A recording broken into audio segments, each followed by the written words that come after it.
Former Wright State student lives in Ukraine, and he works as an analyst for a TV station in his home country. News Center 7's James Ryder caught up with the former Raider to talk about his experience over the past week, including a large show of support.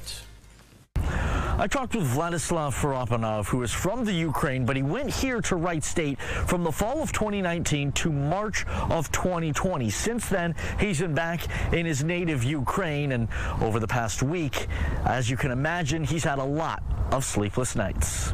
Ukrainians have been told that the invasion could happen at any time. We all believe that it's too irrational to start the war.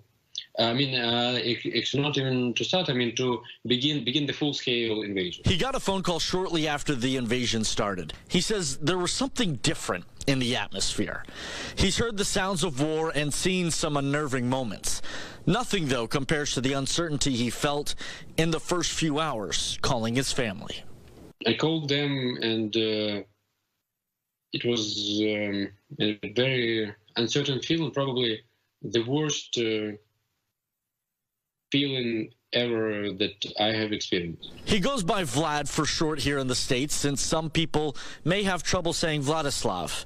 He was a political science major and was part of the Model UN during his time here. Even though he was at Wright State for less than a year, he's received a lot of messages from the Miami Valley this week.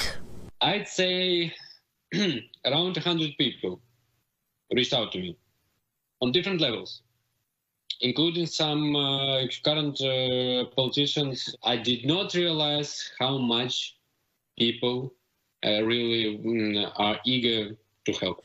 He says for everyone in Ukraine, time is a precious commodity because of the uncertainty of every moment.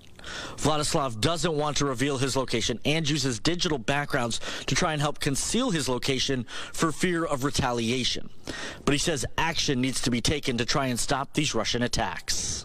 Young children should not die because of a guy who thinks that he literally can ruin the whole country. And, of course, peace talks should be in place, should be active, and we need to continue with the sanctions.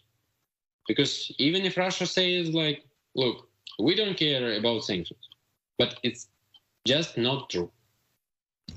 Of course they care. Vladislav told me he is so appreciative of everybody that has reached out with specific concerns about him, and that if anybody's able to contribute or donate anything to any one of the charities that are there to help the people of Ukraine, he appreciates that as well.